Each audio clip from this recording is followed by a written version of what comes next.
Nagmamadali na ako diyan dahil minsan kahit anong aga namin gumising, talagang medyo nale-late pa rin kami ng konti.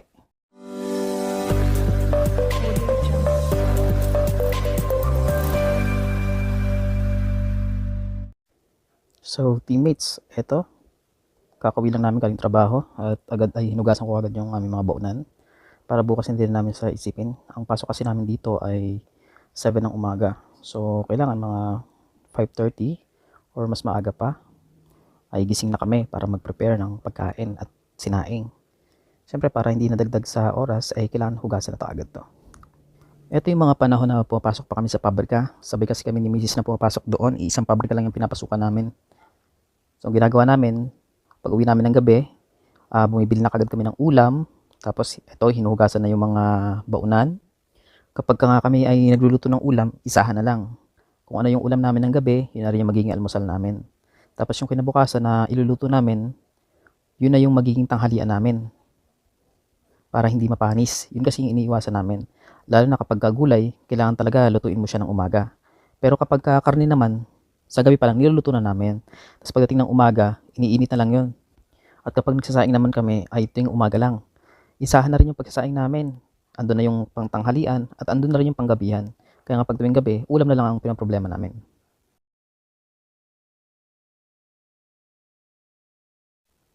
Kinabukasan nga ay maagang bumangon si Mrs. para gisayin na yung sardinas na mayroong petchay. At lalahukan lang namin to ng chicharon. Yan kasi yung pinakapampalasa namin. So, yan lang ang ulam, yan ang magiging ulam namin mamayang tanghali. Tingin naman namin ay sobra-sobra na to, kaya diyan na rin kami kukuha ng almusal.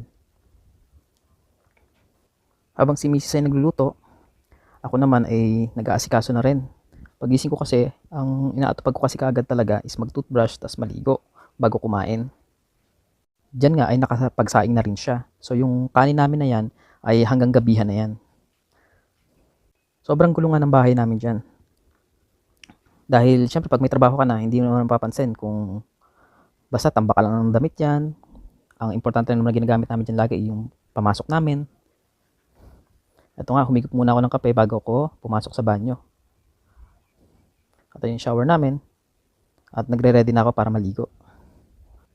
After ko nga maligo, ako naman na mag-prepare doon sa aming baunan. So habang si Mrs. siya naman nag-aasikaso ng sarili niya, ako naman sasandukin ko na tong ulam at i-ready ko na rin yung pagkain namin. Ito na, na-prepare ko na siya. Ganun kasi ako kabilis mag-prepare. Pag nailagay na naman yan sa baunan, papahangin na naman namin sa electric pan para mas mabilis siyang lumamig at maiwasan ang pagpanis ng mga ulam. Dito na nga ay medyo nagmamadali na ako dyan dahil minsan kahit anong aga namin gumising, talagang medyo nalilate pa rin kami ng konti. Sa totoo lang, hindi kasi kagad ako nagbibihis kasi gusto ko matuyo pa yung tubig sa katawan ko bago talaga ako magdamit. Tapos yan, sasabayan ko na yan ng kain. Halos araw-araw ganito yung aming routine. Minsan nananawa na nga ako eh. Pero alam niyo naman, kailangan magsipag, kailangan lumaban, kailangan magpatuloy. Wow, drama ko naman. Sa dami ba naman namin binabayarang utang, kailangan mo talagang maging masipag. Ganun yata talaga pag nagtatrabaho, nagkakautang. Pag wala kang trabaho, wala ka rin naman utang. Pero pag nagtatrabaho ka, doon ka pa nagkakautang.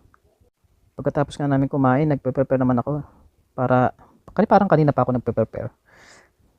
Ganyan kasi ako, marami akong pine-prepare eh. So for today's video, yan lang muna mga ka-teammates at kami ay papasok na. Bye-bye!